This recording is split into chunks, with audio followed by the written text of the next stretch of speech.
everyone. Welcome to the podcast today, and thanks for tuning in. Joining me today is John Weiss from Anyday. And Anyday is one of our partners on the topic of earned wage access, which, at least in my day-to-day activities, it's coming up all the time. We're getting a lot of questions on it. And so I thought this was a really good time to do an episode of a podcast. Hey, John, thanks for joining me. Hey, Aaron, my pleasure to be here. How are you today? I'm doing pretty good. I'm pretty good. It's a Good. Friday, it's nice Yeah, right. outside. So yeah. How about you? Well, it's Friday and I'm in Denver. It was 70 yesterday and it's snowing today. So that's spring in Oh, Denver. Yeah. well, So I'm I'm not inside today. jealous. I'm not That's jealous right. of the snow. I'm not a big fan, but all right. Well, let's get to it, John. One of the trends, like I said, that keeps coming up, especially within the payroll space, is this concept of earned wage access, right? And this has Sure. any number of names. People call it on-demand pay, daily pay, instant pay, pay me now. Some of these are vendor names too. That sometimes makes it Sure. more confusing, right? Can you Right. define this trend for me and then give an overview of why this is so hot right now? Well, you're right. There are a lot of names for this. But at the end of the day, we refer to it as earned wage access. It's an employee being able to get access to dollars that they've earned prior to payroll being run. It's almost as Mm, simple as that. I mean, it's right. more complicated on the back end from, we'll get into some compliance things, but at the end of the day, some of these folks need money prior to payroll being run. They can be, you know, uh, semi-monthly, bi-weekly, some even a monthly, in Europe, Yeah, and for sure. they've earned the money, but they just need it now. And I think that's one of those things that historically, like, as a gig worker, you working for a ride share or something like that. I think that was one of the appeals for it too, right? Like I get my Yeah, money on a more regular basis. And it started there, Imran. yeah, It started with yeah, the yeah. Ubers and the Lyfts, and also it also started with the kids. I mean, Mm. the kids want money. Well, let me back up. The kids want everything instant. You go Yeah, to yeah. Spotify, I can get my Hmm. music download. I go anything. I want it instant. And now they That's want their funny. money instant as well. So that's really started the trend. And then it rolled out, to more of the traditional markets and companies. It's funny you mentioned that, right? I was actually just talking to a friend of mine, and I have young kids, and we were talking about, when I was younger, we'd have to wake up early on like a Saturday morning to see the cartoon we wanted, and even then, we kind of got what we got. Whereas now, if you want to go and see, my daughter's watching Spidey and Friends, and she wants to see season 2, episode 3, scene 4, right? Like whatever that particular scene, she can get right to it in like an Instantly. instantly. Yeah. And so it's just the world has changed quite a bit, right? Yeah, why So can't I get my money instantly as well? So, yeah. So you've touched on it, like why this is needed of emergency payments. So is that the main thing, or what else do you see there? well, as I said, it started driven by the gig economy, but Yeah. at the end of the day, emergency payments are driving some of these trends. The workforce has changed today. Um, all you hear in the economy today is inflation, recession, jobs, things of that nature. So Yeah. um, Yeah. the average worker is struggling from paycheck to paycheck. Hmm. And so, Hmm. you know, I forget the stat. It's like 40% of the American workers can't handle a $400 unexpected expense. So, what do? You go down to the corner store and the payday loans at 24 or 28%, or max out your credit cards for a lot high interest. Yeah. But if you Yeah. have the money available and you don't have to do that, that's I think the trend for emergency payments. Hmm. Yeah, yeah, that's true. I mean, it's very expensive. Those payday loans, those really hit people, especially while they're down too, right? Well, yeah, and I did a little prep for this. We see that 50% of these dollars are used for utilities and bill pay. Some in Mm. retail, some in gas, purchases and things like that. But that's the high percentage of where the people are using these dollars. They're not going to casino and spending it, because that's what some companies are afraid of. They get in that rut, that financial spiral. But they're spending it on things that they need. Well, that's good to know. I mean, like I imagine this is probably more of a phenomenon with certain industries, regions, and types of employees as well. I mean, Do you have any data on that? There is data. I mean, we see, well, I'll back up in some of the areas that we see high interest is the retail area, Okay. Yep. manufacturing, Hmm. hospitality. A lot of people traveling. The nurses are traveling now, call centers. But the common theme there was that they're hourly workers, and that they might not be making the high salaries that salary workers are working. And so that's where we see a lot of trend in those types of employees that are using the service. It doesn't mean that, higher paid people that are salaried are not using it as well, because if you think about it, those guys have the Mercedes in the driveway, they Yeah, have the yeah, big yeah, house, for they have sure. the second house in Boca Raton, and also their money's tied up in different non-liquid instruments. And so, Right. they might be using those too. Yeah, and I think I've seen that as well. I mean, I think the hourly retail, some of those industries you mentioned are definitely the most obvious use cases. But, Right. like the more I've had conversations around this, I think that the reality are there's a lot of high earners that also struggle. And I've seen some research around this. I know there was a report talking about how like even 40+% of high income earners making over $100,000 a year. And I think this was a U.S. focused research paper. We're Right. still living paycheck to paycheck, and this was research is like from February of this year, and I think it's up from the research that came out the previous year, was even higher than the previous year.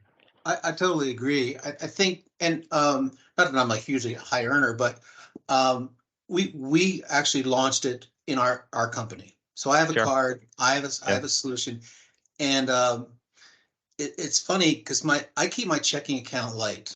I keep it, Hmm. pretty much because I know most of my expenses, and so I keep it within $500. But you have that expense, and I have money in the market or other instruments, and I've used this many times, and Interesting. it Well, gets you that's past good. that payday. I guess that's good. You see that for yourself, and you're right. I mean, there's absolutely a time value of money that comes into play Yep. here too. So, I Yep. mean, strategically speaking, being a high earner, I guess if I'm really heavily invested in other things and I want to take my money and invest it in stocks, then I might not want a lot of money in a checking account. So, You don't. like Yeah. that could have an impact. And then, even we talked about inflation. So money today is worth more than money next week. And I know I've seen some things where they talked about how if you do like early payments for your mortgage. I'm talking about like instead of Hmm. paying it monthly, you pay it over the course of like 2 weeks, right? And Two times a month. Yeah, two that's times a right. month, how that Yeah. actually has cuts off, many, I don't know, maybe it's years. I don't know the exact number, but it makes it so you pay less over the 30 years or however long you have. So that time value of money, I think that's an interesting point of view that I just talked to, believe it or not, a customer about, and they were hearing some of that from their employees as well, right? Well, also, we talk, yes, about what this is called, earned wage access. We actually view this as a financial wellness platform that Yeah, happens yeah. to have pay cards and earned wage access associated with it. Part of the service that we provide as for a free service as well is the financial app. On the app, we partner with a company called EverFi, and Oh, yeah. those companies allow people who haven't had your a financial advisor that they have, that some of us has, and so they can actually start doing some bill pay, some retirement, some investment information that's on the app. So we consider the base of this as a financial wellness platform. Yeah, and I think that's a very, very important distinction because what you don't want to have, if I'm looking at this and I'm a leader of a company and, Right. I have people that I'm paying, what I don't want is to get them further in a cycle of, okay, let me get my money early for this and that, and I just keep doing that over and over. I Right. think my point of view is there really needs to be education that goes with this, right? Educating people in this country, and I think many other countries, there's just a lack of financial education, and I think Totally agree. Yeah. it could do more. We could do more, right? We could educate people how credit card interest rates work and how they're calculated, how like you can save money on that, how payday loans work, how to get started in investing in something, right? There's many Right. people that wouldn't know where to start, and so they never do start, right? And so even just what mutual funds are, that type of financial wellness, I think it plays a good part. And I think a good company doesn't want their people to just request money for the purposes of emergency, but they want to kind of help them become more financially healthy as well, right? And when that's the one of the initial questions we get after we get through the demo and things, and the HR leader says, I don't want to get them in the cycle.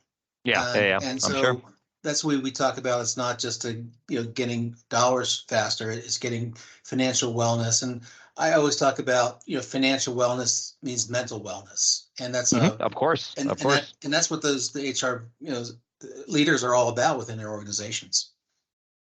Well, definitely. I mean, like if you just think about it yourself, right? Like, I don't think there's any type of stress that's quite like financial stress. And, like, how are you really going to focus on your job when you're sitting there worried about, other financial things or where your next meal is going to come from or how you're going to pay your mortgage or car rent, right? Like, how are you going to focus on a job? It's just, I of course, agree. that's going to be I secondary. agree. Except for medical issues, I Yeah, think of that's course. the Yeah. second most thing that's on the minds of people today. Yeah. Yeah. And understandably. All right, so let's switch gears now. We Sure. know kind of what this is about, who it's relevant for. We've talked about the financial aspects, and let's talk about the actual execution of this, right? I think Okay. one of the confusing things for people are there's many vendors that have come out about this, and there's also different ways to accomplish this, right? Hmm. And for us, we talk to different vendors, and some of them might have good intentions, but no one's running a business for free either, right? So let's Right. talk about how different companies that offer this service, how they execute on it and monetize it. I think Okay. there's two obvious ones that people will think about and understand, and that's, hey, the employee pays for using this. The Yep. other one is the employer pays for this on behalf of the employee, and then of course there's anything in between. I know I've seen uh, situations where the employer might pay for free for X number of transaction, and then the Hmm. employee has to pay over that, or they subsidize it. And so those are the kind of obvious ones. However, I know like Any Day actually takes a different approach. Can you tell me about the approach you take and how that's kind of advantageous? Sure. I'll do that secondly, but I think from the most of the market today is they're providing the service quote free to the employer, Hmm. but they're not charging being a free solution to the employee. And you hit it a nail on the head. They're charging a transaction fee to that employee for to getting their dollars. Yeah, This transaction fee could be $2, $3, even $5. I've seen right, some companies. right. And from That from can be my expensive too, right? Like, if I'm well, requesting $50 and I have to pay $5 for it, that's a nice upcharge there, which I think hurts people while they might be in need too. Imran, our data shows that 6.5 transactions are taken a month when someone adopts the solution. So you put six Mm, and a half times X, and they're already using this for emergency services because they're short on cash. I just think it's counterintuitive to charge the employee for those dollars. yeah, yeah, We've taken a different approach. We don't charge the employer and we don't charge the employee for those transactions, and as long as the dollars are loaded to the Anyday card. Um, hmm, and the reason we can do that, we as a company, we're called an issuer processor. And from a high level, when someone spends on that card, there's what they call a merchant interchange fee. Everybody yeah, charges it. Mastercard's Discover, and we're on the Mastercard and Discover rails. And because we're an issuer processor, we get a percentage of that merchant interchange fee.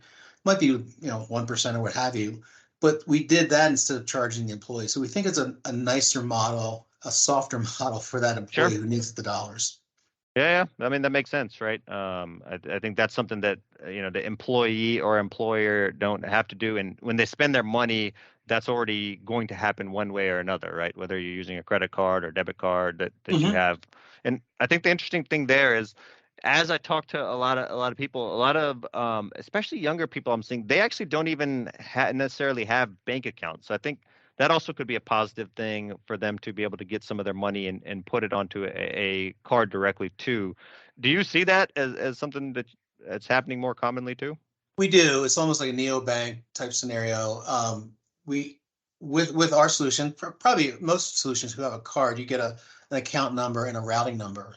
Not Right. only Yeah. Yeah. for employees like that, but we also see it for unbanked. There's a lot of folks that are unbanked in I know. Yeah. organizations, Yeah. and so this is a way for them to get quote a on the grid, if you will, and have a banking account, based on the cards that a company like ourselves or other organizations can issue. Yeah. And I know that can get people away even from like check cashing services, which Oh, can cost things too, right? they do. I forget the actual number. We were working actually with one of your opportunities within the SAP ecosystem, and they have still do about 15,000 checks. They're a very, very Oh, I know large about it. organization. So I think you may know better than me, maybe $6 a check it costs, so times 15, and if you're doing twice a month, Yeah, yeah, yeah. yikes, And yikes. the funny thing is, many years ago when I used to be a consultant, I'd be setting up SAP payroll. I used to set up these check printers, right? And you had to get the Micker line right, and you're literally, running the payroll, printing these checks. And as I talk to customers, there are still a fair amount of them that are printing a decent amount of checks every single pay period, right? Right, right. All right. We even see Yeah. maybe even retirees using these too, because there's some companies who do retiree services, but Mhm. and they're getting their checks as well. So there's hard costs of that as compared to getting a card for free and using the service. Definitely, definitely. All right. Well, I think that's very helpful. And this is still a pretty new concept for many companies. I think there's clearly a lot of interest in it. We're getting a lot of questions on it. There's, Yeah. clearly, different ways of accomplishing this. But, jumping over to kind of a different conversation of, when you think about it, a lot of companies and especially governments, they're usually behind the curve, especially when it comes to new technology, right? And I think we're starting to see different countries make decisions on this topic on how it should be executed. I think there's laws that are coming out. I know I saw that the U.S. made some clarifications with the Treasury Department on how this is treated and Hmm. then not being loans. I've also kind of kept up with it, and other countries are changing laws too. And kind of it's going two different directions, right? It's some Right. countries are going towards, hey, employees must have access to their money whenever they want to request it, right? And so I think this is a natural solution for that. Can you give me some insight on like what you're seeing from different locations and governments and whatnot? Sure. So we as a company are focused on the US and in Europe. We're launched in the UK, but we're looking to expand to other countries. And one of the things that's driving us to some of these countries is, for example, Spain, and I believe France has enacted this as well, that they're forcing organizations to give their employees access to wages early in Yeah. some way or Yeah. form. So in this area, which, as you said, most of the countries and governments are slow, they're forcing earned wage Hmm. access into the organization, into the ecosystem. From a state's perspective, that we're usually a leader. We're from a federal. We're kind of looking. I think they're looking at these what's happening at these different countries. But we as a state, are sorry, we keep trends of all the states Yep. because each state's is They got different their in own their rules. rules. And then Yep. you have California, which is their own country anyway over there, so Yeah. Yeah. Yeah. so we have a whole compliance department that keeps track of all the new things that may affect an earned wage access solution. So we're on top of that as well. But I think other countries are going to see how this works out in Spain and France, and maybe coming on stronger in the future. Yeah, definitely. And I know, like, when I looked at this, even SAP, we explored doing this, kind of ourselves before we settled on, I think a good model is you have to have a focus, and a company like Any Day is doing that. There's also, I don't think it's the most complicated thing from a technology standpoint. but there's a lot to it from a legal standpoint, right? And I think, when I talked to you previously, there's the most common thing that people think about is, oh, okay, well, we're going to give them the employee $50 and then we'll put that as a deduction and just get it during the normal paycheck as a deduction. But I think, there's different ways of doing that too, right? Yeah, we hopefully we went the most compliant way for that Hmm. that address all the states and in the UK. What we do is just do another direct deposit transaction inside the person's payroll. Mm, So let's say we took $200 out this pay period. You have $1,000 in there. Well, the person's going to get 800 on their normal direct deposit, and then we'll get paid back through a second direct deposit, through ACH back to us. And we right. thought that's really clean, simple, and compliant. And compliant is kind of really the operative word there. You know. Yeah, yeah, that's definitely one of the keys, right? Especially as you read the individual legislations. I think, like the deduction model would be compliant with certain states, but you also have to build a solution that's going to be kind of compliant more holistically too, right? And so I think with that way, is there a methodology for, like if there's a garnishment or something like that, or the Yeah. order in So which you're paid? no, that yeah, we're the last on the grid there, which is Okay. which is fine because if we had given some dollars and we can't get recouped, we get it in the next pay period. But what happens is that we've built real-time integration into the success factors products and services. Hmm. And so before when that someone requests those dollars, before we actually give it to them, we do quick checks. Are they employed?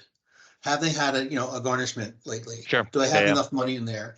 And in addition to that, because we're typically funding this, uh, industry standard is providing maybe 50% of the net dollars that they're available. So if I had $700 net today, I might only allow that person $350 to get. So it gives Right. us a little buffer in for the question. Okay, gotcha. And last question for you, John. I know we're Sure. probably right up on time now. What happens if someone gets some money from you and then I don't know, they leave the company and they still owe you something? What how does that Sure. play out usually? And that's an outlier because, as I Sure. mentioned, Yeah, we're yeah. only giving a 50%. portion of their money. We're doing final checks, but you could have a final garnishment. Who knows what happens? And in our actually, I had a call this morning about that. We've had happen two times in our company's history. Oh wow. So Okay. it's Wow. a real small percentage, but it could happen and Yeah, it like a does happen. claim or they owe Yeah, the company money or yeah, yeah. it's not There a could be a way. common thing, We but as a yeah. company have made the decision. It's called no employee recourse. We will not go after that employee for those dollars, whatever it is. We will not go after that employee for our employer, sorry, for that as well. It's just part of our business model. And Okay. again, Yeah. if you think of our business model, it's financial wellness. We're not here to get every nickel and dime back from someone. So it's a nice feature that we offer as well. All right, cool. Well, that's good to know. I really appreciate you joining me, John. Appreciate all your knowledge, your insight. This is really helpful. I think people will find it helpful, and I think I learned some things as well, and I'm in this space too. So appreciate you Great. coming on and providing your expertise. Thanks, Oh, John. my pleasure. Thank you for so much for happening, and thanks for being a partner of us. We're so excited. All right, appreciate it. Have a good one. Bye. Take care. Bye.